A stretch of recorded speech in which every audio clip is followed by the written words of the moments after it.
वो कहता है कि जातिवाद मिटा दूंगा, उसने सबसे ज्यादा बढ़ाया जातिवाद को। सबसे बड़ा गंदा प्रधानमंत्री। जिस आदमी को उसकी क्रिकेट की भी सीढ़ी नहीं है, वो तुम्हें नहीं पता चेयरमैन कौन है? जो खिलाड़ी हैं उनको तो मौका नहीं दिया जाए। उनको तो मैं क्लियर कहता हूँ, मैच फिक्स था। हमारी तो टीम हार रही, तुम दांत काट रहे दोनों वहाँ बैठ के। गृह मंत्री कपिल देव ने उन खिलाड़ियों का समर्थन कर दिया था, तो उसको कल जो है वहाँ न्योता भी नहीं दिया, जो इंडिया के लिए 83 में वर्ल्ड कप लेगा। इन्होंने हमारे ऊपर इतनी लाठी मार रखी है, अभी तक हमारी कमर सूती नहीं हुई है। याद रखना मोदी और खट्टर, अगर हमारी बात जाटों की नहीं सुनी गई तो आगे सप्ताह की आपकी कुर्सी नहीं होगी। जाट मजबूत कौम है, आपको आरक्षण की जरूरत क्यों पड़ रही है? जरूरत, अरे हमें जरूरत है। हम तो हमारे बूढ़ों ने खेतों में खेत में ही हड़ बाते रह गए। हमारे जो बच्चे हैं, आने वाली पीढ़ी, अगर उनको आरक्षण नहीं मिला हम बिछड़ते चले जाएंगे। इस देश में भी प्रदेश में भी हमारी कोई सुनाई नहीं कर रहा है, क्योंकि इन्होंने हमारे ऊपर इतनी लाठी मार रखी है, अभी तक हमारी कमर सूती नहीं हुई है। ये मोदी सरकार ने और खट्टर सरकार ने, याद रखना मोदी और खट्टर, अगर हमारी बात जाटों की नहीं सुनी गई तो आगे सप्ताह की आपकी कुर्सी नहीं होगी। आप जमींदार लोग हैं, आप कहाँ कमजोर हैं? आप जातिवाद के शिकार कभी हुए ही नहीं है आप। अरे भैया, बहुत बारिश हमारे ऊपर लाठी मारी गई है ये आरक्षण के बगैर, जो कि हमें आरक्षण नहीं मिलता, हमारे बच्चे बिछड़ जाते हैं। और क्या करें, मजबूर होके हमारे बच्चे दूसरी कंट्रियों में पढ़ने जाते हैं, क्योंकि हम पैसा लाते हैं उनके ऊपर। खेत खलियान है, ट्रैक्टर है, मजबूत है, जमींदार है आप तो सर। अरे कहाँ फैक्ट्रियों ने सारी जमीन खोस ली, हाईवे निकाल दिए इतने, जो जमीन बची ही नहीं, तो बोएगा कहाँ, कहाँ खाएगा। 2016 में आपने आंदोलन किया था, आप पे देशद्रोह के मुकदमे हैं मुरथल में। हाँ जी, देशद्रोह के नहीं, हमारे बच्चे आज भी जेल के अंदर है। इन सरकारों ने हमारी कमर तोड़ रखी है। एक खट्टर सरकार ने खासकर, क्यों, राज्य का जो हमारा आरक्षण था वो खोस लिया गया है और हमारे को बांट दिया गया, तोड़ दिया गया।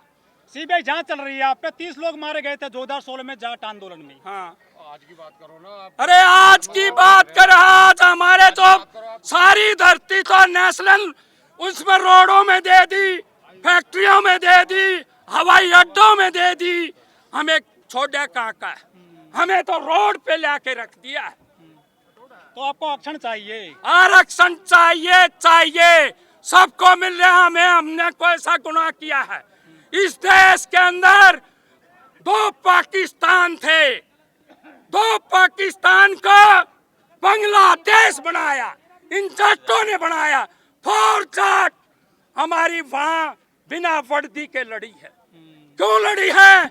इस देश का विभाजन करना था। और आज हमें रोड के अंदर अग्निवीर लेके रख दिया, हमारी कमर तोड़ दी गई है। क्यों अग्निवीर लाए? परमानेंट नौकरी थी, क्यों नहीं की? या आज तक 4 साल के बाद वो बच्चा रोड पे आएगा और विद्रोह करेगा, नौकरी नहीं मिलेगी तो आपके कंधे पर भी रखेगा। कहते हैं कि आप देशद्रोही तो हैं, आप आंदोलनजीवी हैं, आप सरकार को परेशान करते हैं, ट्रैक्टर ले आते हैं आप। अरे ट्रैक्टर तो हमारा टैंक का काम करता है, अगर ट्रैक्टर नहीं लाएंगे तो जिएंगे कहाँ? जब जब चुनाव आते तभी आते हैं आंदोलन करने। नहीं, किसने कहा? कब आए? अभी चुनाव थे, 4 राज्यों में 5 में कौन ट्रैक्टर ले गया है? राजस्थान में कोई ट्रैक्टर ले गया, मध्य प्रदेश में कोई ट्रैक्टर ले गया? हमारे को आरोप से आप क्यों लाद रहे हैं? महिला खिलाड़ी आई थी जंतर मंतर पर, लाठी बजाकर भगा दिया गया था उनको। हाँ बिल्कुल, आप नहीं आए थे मजबूती से। अरे मजबूती से नहीं आए, हमारे पहलवानों का हमारे सामने जो बेइज्जती हुई है, इंडिया को झंडे को तराने के लिए हमारी जो इंटरनेशनल पहलवान थे उन्होंने फहराया था दुनिया के अंदर, यानी पूरे विश्व के अंदर। 5 किलो राशन तो दे रहे हैं ना मोदी जी? 5 किलो राशन आप खा लो, हम लेना चाहिए। तो वोट किसको दोगे फिर आप? ये सरकार की मुखालफत करते हो आप। हम कोई मुखालफत नहीं करते सरकार के। हम गुजारिश करें प्रधानमंत्री भाई मुख्यमंत्री खट्टर जी हमारा आरक्षण दे दो। नेताजी आप कह रहे हैं रोड पर आ गए, मोदी जी कह रहे हैं एक और मौका दे दीजिए, हवाई जहाज में उड़ाएंगे। वो हमें नालियों में जो दिल्ली के नाले हैं ना उसके अंदर खड़ा कर देंगे। मोदी कह रहे 70 सालों से कांग्रेस ने लूटा है। अरे कहीं नहीं लूटा, उन्होंने ऑर्डिनेंस डिपो बनाया, अंग्रेजों ने बनाया था, किसी कांग्रेस ने नहीं बनाया। अंग्रेज आए, उन्होंने ऑर्डिनेंस फैक्ट्री लाई, जूता बनाया, लत्ता दिया। इन्होंने क्या किया? उन्हें आने के बाद हमारे जितने ऑर्डिनेंस डिपो थे रक्षा के सभी बेच खाए। बीजेपी कह रही है अडानी अंबानी का विकास हो रहा है तो देश का विकास हो रहा कहीं नहीं, ये देश का विकास नहीं है, देश के ऊपर लाठी है। आज 15,000 से ज्यादा सैलरी कोई नहीं देता, कोई एक आधा देता है 20,000 है। और 4,000 रुपये। परिवार से आता हूँ, चाय बेचा हूँ, आपकी भावनाओं को समझता तू हूँ। नहीं बता दे कोई से स्टेशन पे बेची उसने चाय और किसने पी बता, किसने पी? कौन सा स्टेशन है मोती का बता? किसने कहा चाय बेचने वाला? वो सिर्फ चाय का वोट लेने के लिए बोले उसने। ये देश बेचने वाला है। लोग कहते हैं कि 14 में सरकार आई मोदी जी की। हाँ 2016 में सबसे पहले प्रहार जाटों पे किया था मोदी सरकार ने हरियाणा में।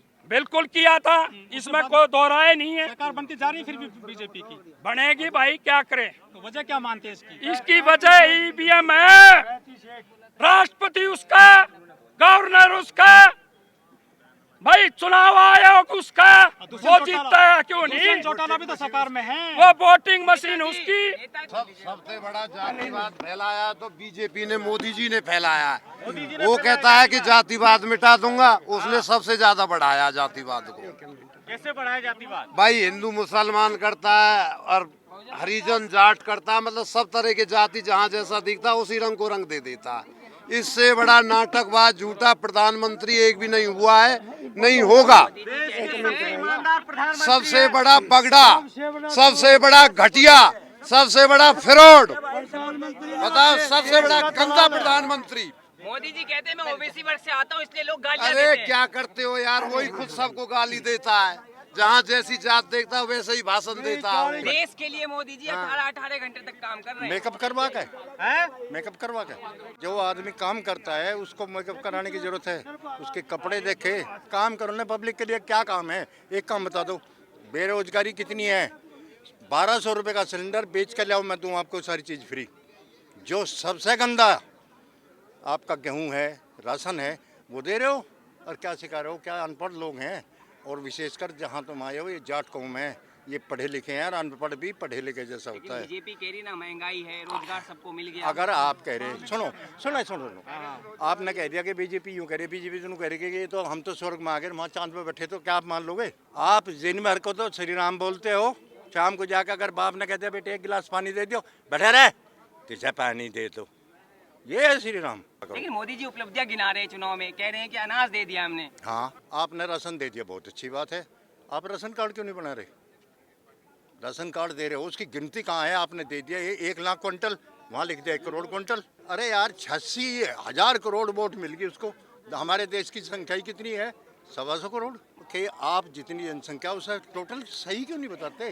सरकार कह रही है, मोदी जी कहते हैं आप आंदोलन जीवी है, हमेशा हर मुद्दे पर आंदोलन करने लग जाते हैं। कौन?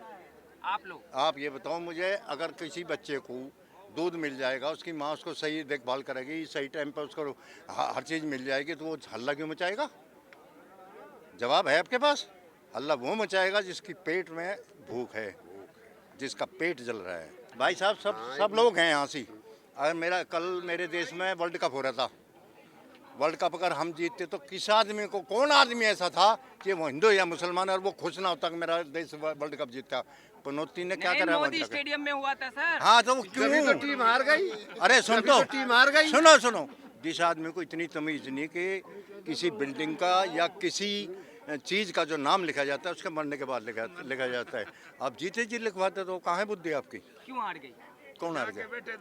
भारत जब वहाँ से जिस आदमी को उसकी क्रिकेट की ABCD नहीं है, वो तुम्हारा तुम्हें नहीं पता चेयरमैन कौन है, तुम्हें नहीं पता किसका चयन करना।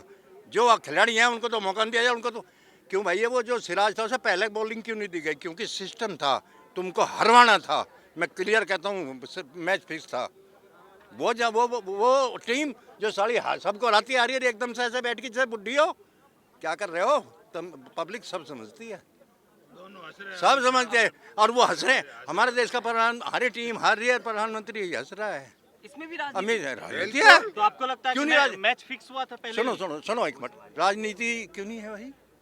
अगर आप यहाँ हैं, अगर कोई आदमी मर जाएगा, उसके यहाँ का आप दांत काट दोगे तो क्या होगा?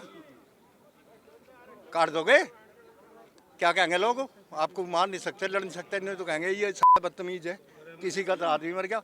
हमारी तो टीम हार रही है, तुम दांत काट रहे दोनों वहाँ बैठ के। गृह मंत्री जिस पे 28 मुकदमे हैं, वो गृह मंत्री। ये वही खिलाड़ी हैं जिनको पुलिस यहाँ से जंतर मंतर पर खींच रही थी, वो वही खिलाड़ी हैं। समझ में आई बात आपकी? कपिल देव को क्यों वहाँ से आने की अनुमति नहीं दी? ये बात क्यों नहीं उछाली आपने? कपिल देव ने उन खिलाड़ियों का समर्थन कर दिया था, तो उसको कल जो है वहाँ न्योता भी नहीं दिया, जो इंडिया के लिए 83 में वर्ल्ड कप लेगा। मेरा एक संदेश है सब नेताओं के लिए, मैं किसी मोदी के लिए या किसी विशेष के लिए, मोदी जी के लिए नहीं है। काम वो करो कि कल कोई आदमी तुम्हें याद रखे कि भाई हमने ये काम करा था। शास्त्री जी का नाम है, कोई मिटा नहीं सकता। अच्छा, अटल बिहारी को भी यही लोग बीजेपी वाली गाली देते हैं, लेकिन उसने भी देश के लिए बहुत काम किए। नेशनल दस्तक की आपसे गुजारिश है कि अगर इसको बचाना चाहते हैं तो नेशनल दस्तक को सब्सक्राइब करने के लिए रेड कलर के सब्सक्राइब बटन को दबाएं, फिर बेल आइकन की घंटी दबाएं। नेशनल दस्तक को बचाने के लिए बहुत जरूरी है कि हर खबर को शेयर करें, लाइक करें, कमेंट जरूर करें।